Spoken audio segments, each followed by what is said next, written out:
জুতোটা ছিঁড়ে গেছে পল্টু। বলে খালি পায়ে বেরিয়ে পড়েছে এভাবে জুতো ছাড়া? জুতোই তো আনতে যাচ্ছি।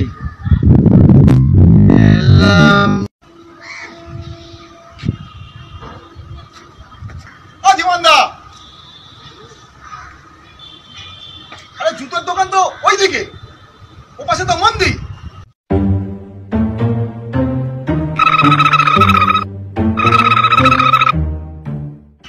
কি হলো?